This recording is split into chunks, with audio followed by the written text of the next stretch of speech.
to welcome Mr. R.J. Singh, Advocate, High Court, Mumbai. Medical negligence cases. Punjab leads the lot. Chhattisgarh reached the first five. This clear points out to a big problem in Punjab. The overall trend is continuation of the earlier years. One exception, Chhattisgarh has come in the first five this year. It could very well be an aberration. Indian courts lenient, latest interfering but costly. The first point, the benefit of doubts to the doctor. The trend continues. We follow English courts and not the Americans. We are pro-professional and not pro-victim.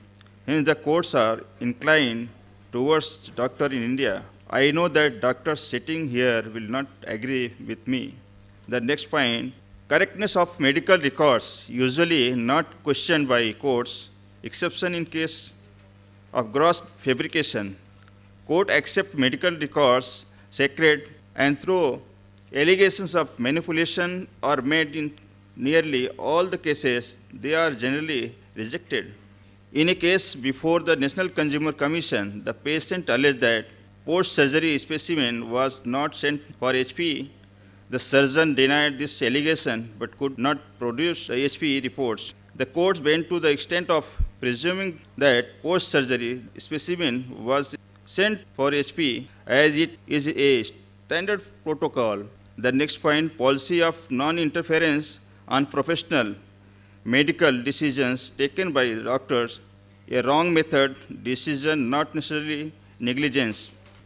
One observation from the National Consumer Commission very aptly summarizes the aforesaid.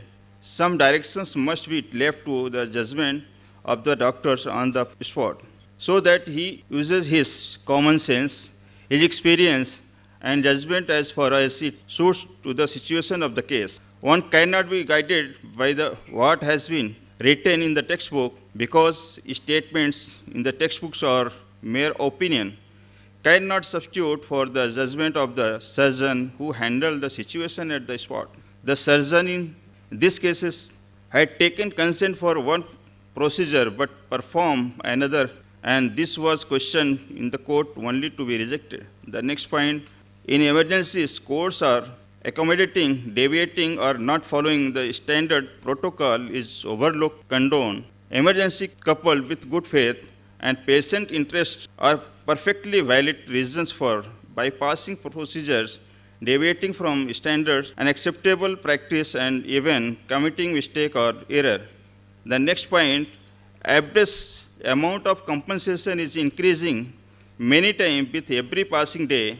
Effect of the 11th crore judgment, 10 lakhs to 75 lakhs is today the normal range of compensation granted by the courts in cases of medical negligence. In nearly all judgments of the higher courts, the 11 crore judgment is always mentioned. In one case, West Bengal State Consumer Commission granted rupees 50,000 for a bile duct injury.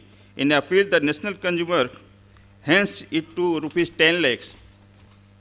Patient suing only hospital, not doctor, and interest recent trends mark tendency of suing hospital only patients are picking and choosing the doctor's hospital to sue. Underlying reasons not clearly from the reported cases. Law permits the patient, the complainant in a case of medical negligence to choose whom to sue and question this conduct only in case of fraud or ulterior motive. Two very interesting cases.